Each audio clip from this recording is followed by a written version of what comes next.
பெரிதும் எதிர்பார்க்கப்பட்டுள்ள மகாராஷ்டிரா ஜார்க்கண்ட் மாநில சட்டமன்ற தேர்தல் முடிவுக்கான வாக்கு எண்ணிக்கை தொடங்கியுள்ளதை அண்மை செய்தியாக பார்த்துக் கொண்டிருக்கின்றோம். முதலில் தபால் வாக்குகள் எண்ணும் பணி தொடங்கிய நிலையில் வாக்கு எண்ணும் மையங்களில் பலத்த பாதுகாப்பு பணிகள் ஏற்படுத்தப்பட்டுள்ளன.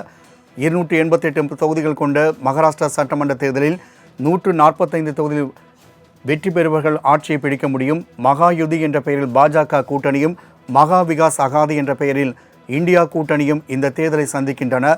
மகாயுதி கூட்டணி பாஜகவில் 149, சிவசேனா 81, அதேபோன்று அஜித் பவார் கூட்டணி கட்சிகள் போட்டியிடுகின்றன. மகா விகாஸ் அகாடி கூட்டணி காங்கிரஸ், உத்தவ் தாக்கரே சிவசேனா, சரத்பவார் தேசியவாத காங்கிரஸ் போட்டியிடுகின்றன. தற்பொழுது வாக்கு எண்ணிக்கை தொடங்கியுள்ளதை அண்மை செய்தியாக பார்த்துக் கொண்டிருக்கின்றோம். மேலும் கூடுதல் விவரம் நமது சிறப்பு செய்தியாளர் ஜீவபாரதி வழங்க கேட்கலாம். ஜீவபாரதி, தேர்தலுக்கு பிந்தைய கருத்து கணிப்புகளில் என்டிஏ கூட்டணி தான் அதிகப்படியான வாக்குகளை பெறும் என்ற ஒரு கருத்துக்கள் நிலவி வரும் நிலையில் இந்த வாக்கு எண்ணிக்கை தொடங்கியுள்ளது. இந்த தேர்தல் முடிவுகளுக்கான எதிர்பார்ப்புகளும் அதிகமாக இருக்கிறது. இது குறித்தான சிறப்பு பார்வைகள் என்னென்ன பணிகள் அங்கு செய்யப்பட்டுள்ளன? கூடுதல் விவரங்கள். மகாராஷ்டிரா மாநிலத்துக்கான தேர்தலானது ஒரே கட்டமாக கடந்த நவம்பர் 20ஆம் தேதி நடைபெற்றிருந்துச்சு. அதே போல ஜார்க்கண்ட் மாநிலத்திற்கான தேர்தலானது 2 கட்டங்களாக நவம்பர் 13 மற்றும் நவம்பர் 20ஆம் தேதி அந்த காலகட்டங்களில் நடைபெற்றிருந்துச்சு. குறிப்பிட்டு 2 மாநிலங்களுமே பாஜக மற்றும் காங்கிரஸ் கட்சியினுடைய கூட்டணிகளுக்கு மிக முக்கியத்துவம் வாய்ந்ததா இருக்கு. அந்த வாக்கு எண்ணிக்கைகள் தற்போது தொடங்கி இருக்கு. தபால் வாக்கு எண்ணிக்கைகள் தொடங்கப்பட்டிருக்கு. 2019 காலகட்டங்கள்ல மகாராஷ்டிரா வேறு மாதிரியான கூட்டணி இருந்துச்சு. அதன் பிறகாக மகா விகாஸ் அகாடியா அப்படிங்கிற ஒரு புதிய அணியானது கட்டமைக்கப்பட்டு அதன் பிறகு அவங்க ஆட்சியை இழந்தாங்க. அதன் பிறகு கடந்த 2 ஆண்டுகளுக்கு மேலாக பாஜக கூட்டணி தொடர்ச்சியான ஆட்சியில் இருக்காங்க. ஆனா இந்த முறை மகாராஷ்டிராவை பொறுத்தளவுக்கு கிட்டத்தட்ட 4% வாக்குகள் அதிகமா பதிவாயிருக்கு. கடந்த காலங்களில் ஒப்பிடும்போது 66.05% வாக்குகள் பதிவாயிருக்கு. அதுவே ஒரு ஆன்டி இன்கம்பன்சியா இருக்குமா, இல்ல அதிகப்படியான மக்கள் ஆளும் தரப்புக்கு வாக்களிச்சிருக்காங்களா அப்படிங்கிற அந்த பார்வையெல்லாமும் முன்வைக்கப்பட்டிருந்துச்சு. அதே போல ஜார்க்கண்ட் மாநிலத்தை பொறுத்தளவுக்கு கிட்டத்தட்ட 67.74% வாக்குகள் பதிவாயிருந்துச்சு. அங்கேயும் ஆன்டி இன்கம்பன்சியா இல்ல எதிர்கட்சியா இருக்கக்கூடிய பாஜகவுக்கு எதிராக மக்கள் வாக்களிச்சிருக்காங்களா அப்படிங்கிற அந்த ஒரு மிகப்பெரிய ஒரு விவாதங்கள்லாம் இருந்துருந்துச்சு. இருந்த போதிலும் கூட மகாராஷ்டிராவில் மகா யுக்தி வெர்சஸ் மகா விகாஸ் அகாடி ஆகிய 2 இந்த கூட்டணிகளுக்கு இடையே மோதல். ஜார்க்கண்டை பொறுத்தளவுக்கு நேரடியாகவே ஜார்க்கண்ட் முக்தி மோர்ச்சா காங்கிரஸ் கூட்டணியும் பாஜகவுக்கு இடையே தான் ஒரு மிகப்பெரிய ஒரு மோதலா இருந்திருக்கு. இந்த தேர்தல் முடிவுகள் பாஜகவை காட்டிலும் காங்கிரஸ் கட்சிக்கு ஒரு மிக முக்கியத்துவம் வாய்ந்ததா பார்க்கப்படுது. ஏன்னா 2024ஆம் ஆண்டு நாடாளுமன்ற தேர்தலில் பாஜகவால பெரும்பான்மை கிடைக்கல அப்படின்ட்டு காங்கிரஸ் ஒரு மகிழ்ச்சியாக இருந்த காலகட்டங்கள்ல ஹரியானா மாநில தேர்தல் மிகப்பெரிய ஒரு தோல்வியை அவங்களுக்கு கொடுத்துருந்துச்சு. அதன் தொடர்ச்சியாக தற்போது நடந்து முடிஞ்சிருக்கக்கூடிய இந்த மகாராஷ்டிரா மற்றும் ஜார்க்கண்ட் மாநிலத்துல எப்படி எதுவும் வெற்றி பெறணும் அல்லது மகாராஷ்டிரால ஹங் அசம்பிளின்னு சொல்லப்படக்கூடிய யாருக்கும் பெரும்பான்மை கிடைக்காமல் இருக்கக்கூடிய காலகட்டங்கள் அந்த மாதிரி உருவாச்சுன்னா அதுவும் காங்கிரஸுக்கு ஒரு மிகப்பெரிய ஒரு வெற்றியா இருக்கும். எப்படி ஏதும் ஒரு கூட்டணி ஆட்சி அமைக்கணும் அப்படிங்கிறது தான் காங்கிரஸ் கட்சியினுடைய ஒரு மிகப்பெரிய ஒரு முனைப்பா இருக்கு. அதே போல ஜார்க்கண்ட் மாநிலத்தை பொறுத்தளவுக்கு கடந்த காலங்கள் இந்த பிரச்சனை எல்லாத்தையும் தாண்டி இந்த முறை பழங்குடி மக்கள் பெரும் அளவுல இந்தியா கூட்டணிக்கு ஆதரவா இருக்காங்க அப்படிங்கிறது தான் அவங்களே ஒரு எண்ணமா இருக்கு. அதை உடைக்கணும் அப்படிங்கிறது தான் தொடர்ச்சியாக பிரதமர் மோடி, அமித்ஷா உள்ளிட்ட பலரும் தொடர்ந்து தங்களுடைய பிரச்சாரங்களை குறிப்பிட்டு வந்தாங்க. இந்த 2 மாநிலங்கள் அப்படிங்கிறது கடந்து அடுத்தது வயநாடு மக்களவை தேர்தலுக்கான அந்த இடைத்தேர்தலானது நடைபெற்று முடிஞ்சிருக்கு. கடந்த 2019, 2024ஆம் ஆண்டு நாடாளுமன்ற தேர்தலில் பதிவான வாக்குகளை காட்டிலும் இந்த முறை குறைவான வாக்குகள் தான் பதிவாயிருக்கு. அப்படிங்கும்போது எந்த அளவிலான வாக்குகளை பிரியங்கா காந்தி பெறுவாங்க, அது மட்டும் இல்லாமல் அந்த வாக்கு வித்தியாசங்கள் எந்த அளவுக்கு இருக்கும் அப்படிங்கிற மிகப்பெரிய கேள்வியா இருக்கு. ஏன்னா மகாராஷ்டிரா தேர்தலுக்கு முன்பாக காங்கிரஸ் கட்சியில் இருக்கக்கூடிய மிக முக்கியமான தலைவர்கள் தொடர்ச்சியாக வயநாட்டுல தங்கி இருந்து தொடர்ந்து பிரச்சாரத்தை செஞ்சுட்டு இருந்தாங்க.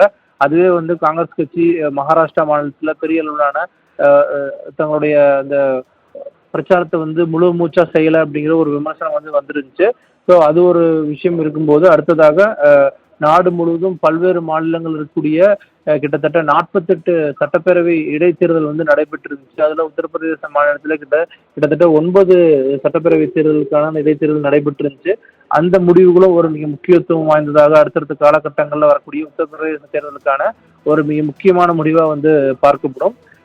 தற்போது வரைக்குமே அந்த தபால் வாக்குகள் எண்ணக்கூடிய பணி தொடங்கி இருக்கு. இன்னும் ஒரு சில மணி நேரங்கள்ல வந்து ஒரு ஒரு இயர்லி ட்ரெண்ட்ஸ் அப்படிங்கிறது தெரியும். அந்த விஷயங்களையும் நம்ம தொடர்ச்சியா பார்க்கலாம். நம்மளுடைய தொலைக்காட்சியில தொடர்ந்து இது தொடர்பான விரிவான விஷயங்கள் வந்து நம்ம பேசுறோம். 10 மணி முதல் 12 மணி வரைக்கும் வந்து ஒரு விரிவான விவாதம் வந்து நம்ம திட்டமிட்டிருக்கோம் ராம்குமார். ஜீவபாரதி, தகவலுக்கு நன்றி. மகாராஷ்டிரா மற்றும் ஜார்க்கண்ட் சட்டப்பேரவை தேர்தலுக்கான வாக்கு எண்ணிக்கை தொடங்கியுள்ளது. தபால் வாக்குகள் என்னும் பணி தற்போது தொடங்கியுள்ளது. மேலும் கூடுதல் விவரம் செய்த நந்தினி வழங்க கேட்கலாம். நந்தினி, இன்றைய இந்த அரசியல் சூழலில் மகாராஷ்டிராவில் இருக்கக்கூடிய ஜார்க்கண்ட் இருக்கக்கூடிய இந்த சட்டமன்ற தேர்தல் வாக்குகள் என்னும் பணியானது ஒரு முக்கியத்துவமாக பார்க்கப்படுகிறது. அங்கு என்னென்ன ஏற்பாடுகள் செய்யப்பட்டுள்ளன, மொத்தம் எத்தனை அடுக்குகளாக இவை எண்ணப்படுகின்றன, கூடுதல் விவரங்களை பதிவு செய்யலாம். வணக்கம் ராம்குமார். மகாராஷ்டிரா மற்றும் ஜார்க்கண்ட் மாநிலங்களில் நடந்து முடிந்த சட்டப்பேரவை தேர்தலுக்கான வாக்கு எண்ணிக்கை என்பது தற்போது தொடங்கியிருக்கிறது. முதலாவதாக தபால் வாக்குகள் எண்ணும் பணி என்பது தற்போது தொடங்கியிருக்கக்கூடிய நிலையில் தபால் வாக்குகள் முடிந்த பின் வாக்குப்பதிவு இயந்திரத்தில் பதிவான வாக்குகளும் எண்ணப்பட இருக்கிறது. மகாராஷ்டிரா மாநிலத்தின் சட்டப்பேரவையில் மொத்தம் இருக்கக்கூடிய 288 தொகுதிகளில் ஒரே கட்டமாக தேர்தல் என்பது நடைபெற்றது. மகாராஷ்டிராவில் காங்கிரஸ், உத்தவ் தாக்கரே தலைமையிலான சிவசேனா, சரத்பவார் தலைமையிலான தேசியவாத காங்கிரஸ் ஆகிய கட்சிகள் மகா விகாஸ் அகாடி கூட்டணியில் போட்டியிட்டிருக்கின்றன. மறுபுறம் பார்த்தோம் என்றால் பாஜக, ஏக்நாத் ஷிண்டே தலைமையிலான சிவசேனா, அஜித் பவார் தலைமையிலான தேசியவாத காங்கிரஸ் ஆகிய கட்சிகள் மகாயுதி கூட்டணியில் தேர்தலை சந்தித்தன.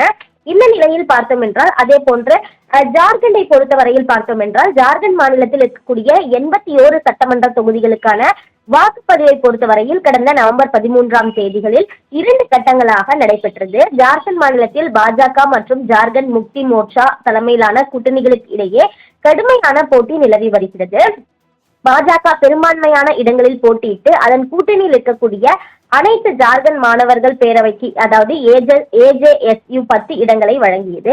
இந்தியா கூட்டணியின் முக்கிய கட்சிகளை உள்ளடக்கிய ஜார்க்கண்ட் முக்தி மோர்ச்சா மற்றும் காங்கிரஸ் ஆகிய கட்சிகள் பாஜக கூட்டணிக்கு எதிராக களமிறங்கின. இதன் நிலையில்தான் மகாராஷ்டிரா தேர்தல் களத்தின் நிலவரத்தை பொறுத்தவரையில் பார்த்தோம் என்றால் இந்த முறை மகாராஷ்டிரா சட்டப்பேரவை தேர்தல் மிகவும் சுவாரஸ்யத்தை ஏற்படுத்தி இருக்கிறது. பல கட்சிகள் களத்தில் இருக்கின்றன. குறிப்பாக 6 கட்சிகள் 2 வெவ்வேறு கூட்டணிகளுக்கு இடையே முக்கிய போட்டி இருந்தாலும் 3வது கூட்டணியாக பகுஜன் வஞ்சித் அகாடி மற்றும் பல சுயேட்சை வேட்பாளர்களும் களத்தில் இருக்கிறார்கள். மகாராஷ்டிரா சட்டப்பேரவை தேர்தலுக்கான வாக்குப்பதிவை பொறுத்தவரையில் ஒரே கட்டமாக நவம்பர் 20ஆம் தேதி நடைபெற்ற நிலையில் வாக்கு எண்ணிக்கை என்பது தற்போது தொடங்கி விறுவிறுப்பாக நடைபெற்று வருகிறது. மகாராஷ்டிரா சட்டப்பேரவையில் மொத்தம் இருக்கக்கூடிய 288 தொகுதிகள் இருக்கின்றன. இங்கு ஆட்சி அமைப்பதற்கு 145 தொகுதிகள் தேவை. கடந்த 2019ஆம் ஆண்டு நடைபெற்ற சட்டப்பேரவை தேர்தலில் பாஜகவிற்கு 105 தொகுதிகளும், சிவசேனாவிற்கு 56 தொகுதிகளும், தேசியவாத காங்கிரஸ் கட்சிக்கு 54 தொகுதிகளும், காங்கிரசிற்கு 44 தொகுதிகளும் கிடைத்திருக்கின்றன. அதன் பிறகு சிவசேனா, தேசியவாத காங்கிரஸ் ஆகிய கட்சிகள் இணைந்து ஆட்சி அமைத்தாலும் இந்த கூட்டணி ஆட்சி நீண்ட காலம் நீடிக்கவில்லை. பின்னர் பாஜக, ஏக்நாத் ஷிண்டே தலைமையிலான சிவசேனா, அஜித் பவார் தலைமையிலான தேசியவாத காங்கிரஸ் ஆகிய கட்சிகள் கூட்டணி ஆட்சி அமைத்தது. அதே போன்று ஜார்க்கண்ட் தேர்தல் களத்தின் நிலவரத்தை பொறுத்தவரையில் ஜார்க்கண்டில் இந்தியா கூட்டணிக்கும் தேசிய ஜனநாயக கூட்டணிக்கும் இடையே போட்டி நிலவி வருகிறது. 81 தொகுதிகளை கொண்ட ஜார்க்கண்ட் சட்டமன்றத்தில் பெரும்பான்மை பெறுவதற்கு 41 தொகுதிகளில் வெற்றி தேவை. கடந்த 2019ஆம் ஆண்டு நடைபெற்ற சட்டமன்ற தேர்தலில் ஜார்க்கண்ட் முக்தி மோர்ச்சா 30 தொகுதிகளையும், காங்கிரஸ் 16 தொகுதிகளையும், RJD மற்றும் CPM தலா 1 தொகுதியையும் பெற்றிருக்கின்றன. இந்த கூட்டணி ஜார்க்கண்ட் மாநிலத்தில் ஆட்சி அமைத்தது. பாஜகவிற்கு 25 தொகுதிகள் கிடைத்தன. மாநிலத்தில் இருக்கக்கூடிய 81 தொகுதிகளில் JMA கட்சியின் கோட்டையாக கருதப்படும் சந்தால் பர்கனாவில் 18 தொகுதிகளிலும், கோல்பான் பகுதிகளில் 14 தொகுதிகள் மீதும் அனைவரின் பார்வையும் தற்போது குவிந்திருக்கிறது. கடந்த 2019 சட்டப்பேரவை தேர்தலில் சந்தால் பர்கானாவில் உள்ள 18 தொகுதிகளில் 3 தொகுதிகளில் மட்டுமே பாஜகவால் வெற்றி பெற முடிந்த நிலையில் இந்த முறை அனைவரின் பார்வையும் இந்த 32 தொகுதிகள் மீது குவிந்திருக்கிறது. அதே போன்று பார்த்தோம் என்றால் மகாராஷ்டிரா, ஜார்க்கண்ட் மட்டுமல்லாமல் வயநாடு தொகுதிகளுக்கான இடைத்தேர்தலுக்கான வாக்கு எண்ணிக்கையும் தற்போது தொடங்கி இருக்கிறது. குறிப்பாக பார்த்தோம் என்றால் வயநாடு இடைத்தேர்தல் முடிவுக்கான வாக்கு எண்ணிக்கை என்பது சரியாக 8 மணி அளவில் தொடங்கி இருக்கிறது. 2024 மக்களவை தேர்தலில் காங்கிரஸ் கட்சியின் பிரதமர் வேட்பாளராக அறியப்பட்ட ராகுல் காந்தி கேரள மாநிலம் வயநாடு மக்களவை தொகுதிகளிலும், உத்தரப்பிரதேச மாநிலம் ரபேலி தொகுதியிலும் போட்டியிட்டார். இரு தொகுதிகளிலும் வெற்றி பெற்ற அவர் வயநாடு தொகுதி உறுப்பினர் பதவியை ராஜினாமா செய்தார். அதனால் அந்த தொகுதி மக்களுக்கு ஏமாற்றம் நிகழ்ந்தாலும் கூட காங்கிரஸ் சார்பில் யார் வேட்பாளராக நிறுத்தப்படுவார் என்ற ஒரு எதிர்பார்ப்பு நிலவி இருந்த நிலையில்தான் அவரது சகோதரி பிரியங்கா காந்தி போட்டியிடுவதாக அறிவிக்கப்பட்டது. பிரியங்கா காந்தியை பொறுத்தவரையில் காங்கிரஸ் கட்சிக்கு ஆதரவாக நாடு முழுவதும் பிரச்சாரம் மேற்கொள்வார். ஆனால் தேர்தலில் போட்டியிடாமல் தவிர்த்து வந்த நிலையில் மக்களவை தேர்தலிலும் போட்டியிடுவது தொடர்பான யூகங்கள் கிளம்பியன. ஆனால் அது அப்போது சாத்தியமாகவில்லை.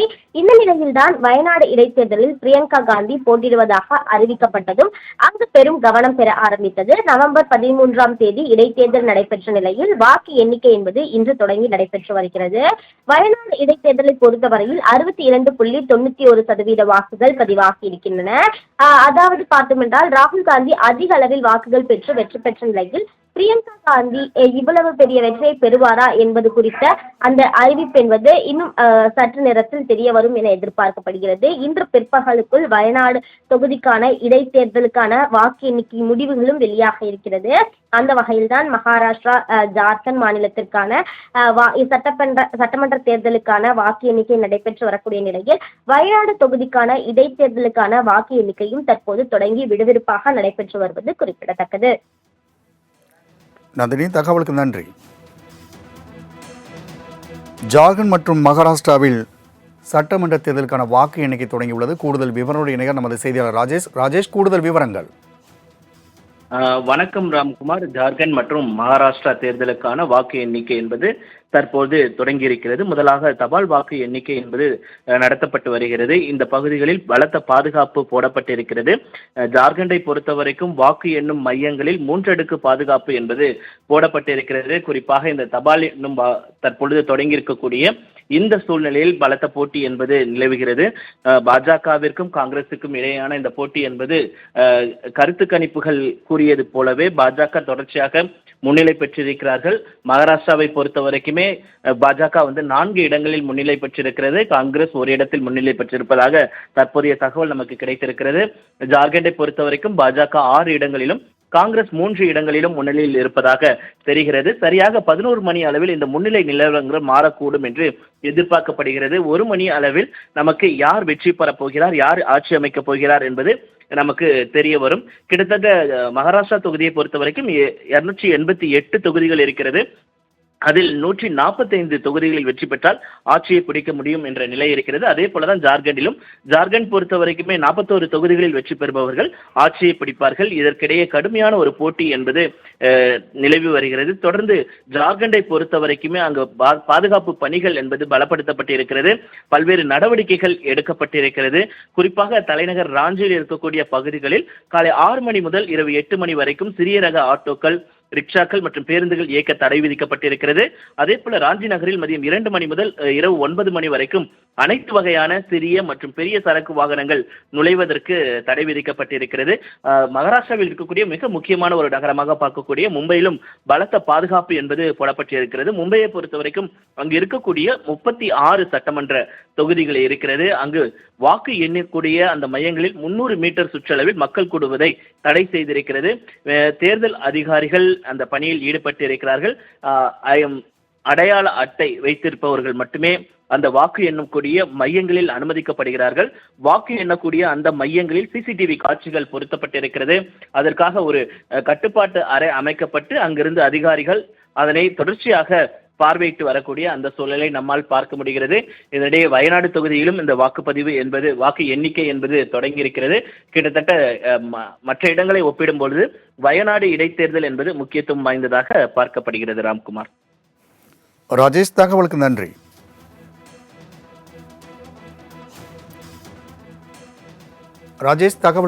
தற்பொழுது மகாராஷ்டிரா மற்றும் ஜார்க்கண்ட் சட்டமன்ற தேர்தலுக்கான வாக்கு எண்ணிக்கை தொடங்கி நடைபெற்று வருகிறது. தபால் எண்ணும் பணிகள் ஏற்பட்டு வருகின்றன. கூடுதல் விவரம் நமது சிறப்பு செய்தியாளர் ஜீவபாரதி இணைகிறார். வணக்கம் ஜீவபாரதி. ஏற்கனவே இருக்கக்கூடிய சிவசேனா மற்றும் அந்த உத்தவ் தாக்கரே, அதே போன்று காங்கிரஸில், தேசியவாத காங்கிரஸில் அஜித் பவார், சரத்பவார், இந்த இரு கட்சிகளுமே பிரிந்து தற்பொழுது இந்த தேர்தலை எதிர்கொள்கின்றன. நாடாளுமன்றத்துக்கு பிற்பாக மகாராஷ்டிராவிலும் ஜார்க்கண்ட் நடைபெறக்கூடிய இந்த தேர்தலானது அரசியல் களத்திலும் முக்கியத்துவம் வாய்ந்ததாக பார்க்கப்படுகிறது. ஒரே கட்சியில் இருக்கக்கூடியவர்கள் பிரிந்து தற்பொழுது இந்த தேர்தலை சந்திக்கின்றனர். மக்களுடைய இந்த எதிர்பார்ப்புகளை எல்லாம் பூர்த்தி செய்யும் அளவிற்கு இவர்களும் இருப்பார்களா? அதே போன்று காங்கிரஸுக்கும் அடுத்த கட்டமாக ஒரு முன்னேறக்கூடிய ஒரு வாய்ப்பு இந்த தேர்தல் முடிவுகளில் நாம் எதிர்பார்க்கலாமா?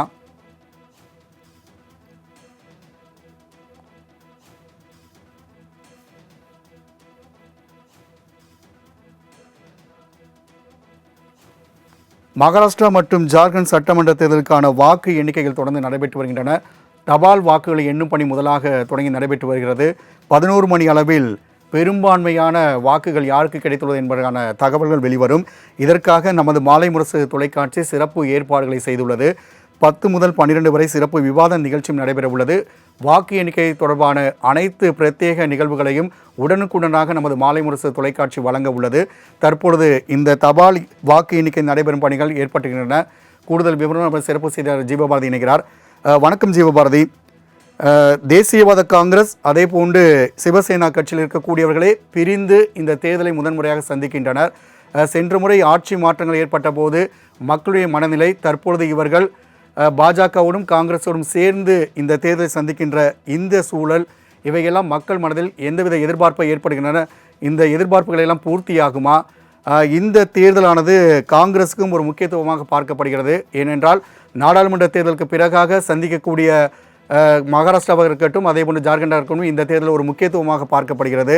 மக்களுடைய அந்த தேவைகள் பூர்த்தியாகுமா? அதே போன்று கட்சிகளுக்குள்ளாகவே அவங்களை வலுப்படுத்துவதற்கான காரணிகள் அமையுமா?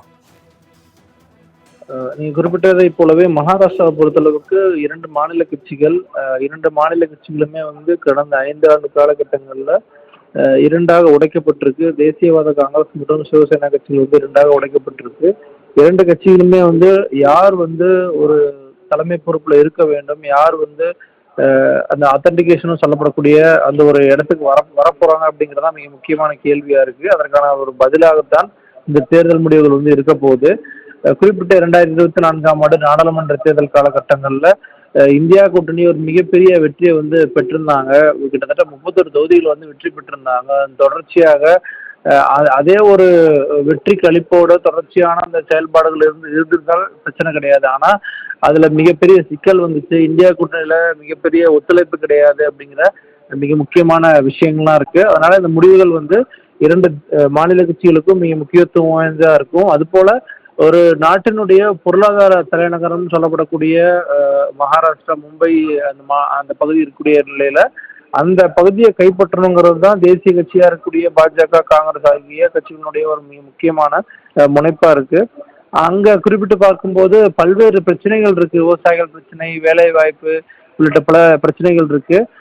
தற்போது வரைக்கும் எண்ணப்பட்டிருக்கூடிய இந்த தபால் வாக்குகள்ல குறிப்பிட்டு மகாராஷ்டிராவை பொறுத்தளவுக்கு பாஜக கூட்டணி 11 இடங்கள்லயும், காங்கிரஸ் 6 இடங்களையும் வந்து முன்னிலையில் இருக்காங்க. ஜார்க்கண்ட் மாநிலத்தை பொறுத்தளவுக்கு கிட்டத்தட்ட 6 இடங்கள்ல பாஜகவும் 3 இடங்கள்லயும் காங்கிரஸ் கட்சி வந்து முன்னிலையில் இருக்காங்க. தொடர்ந்து ஒரு நிச்சயமாக ஒரு 10 மணி வாக்குல தான் வந்து ஒரு முன்னணி நிலவரம் வந்து தெரியும். தொடர்ச்சியாக எண்ணப்படக்கூடிய வாக்குகளினுடைய முடிவுகள் தொடர்ச்சியாக நம்ம வந்து அப்டேட் பண்ணிட்டே இருப்போம். குறிப்பிட்டதை போலவே வயநாடு தேர்தலும் வந்து மிக முக்கியத்துவம் வாய்ந்ததா பார்க்கப்படுது. ஏன்னா தொடர்ச்சியாக காங்கிரஸ் கட்சி அங்கே வந்து ஆட்சியில் இருக்கும் இல்லை அப்படின்னாலும் கூட ஒரு மிக முக்கியமான கட்சியாக வந்து இருக்கக்கூடிய நிலையில அவர்களுக்கு போட்டியாக பாஜக வந்து அங்கே உருவெடுத்துட்டு வருது. அது கடந்த காலங்களில் நடைபெற்ற தேர்தல் முடிவுகள் எல்லாமே வந்து மிகப்பெரிய அளவில் காட்டியிருந்துச்சு. இந்த முறை அது எந்த அளவுக்கு பாஜக இன்னும் அடுத்த கட்டத்துக்கு போக போறாங்களா, இல்லை எப்படி இருக்க போறாங்க அப்படிங்கிறது இந்த ஒரு தேர்தல் முடிவுகள் மூலமா தெரியும். இந்த தேர்தல் முடிவுகள் விஷயங்கள் வந்து 2026ஆம் ஆண்டு நடைபெறக்கூடிய சட்டப்பேரவை தேர்தலுக்கான ஒரு முன்னெடுப்பா கூட பாஜக வந்து நிச்சயம் கேரளா மாநிலத்தில் வந்து பார்ப்பாங்க.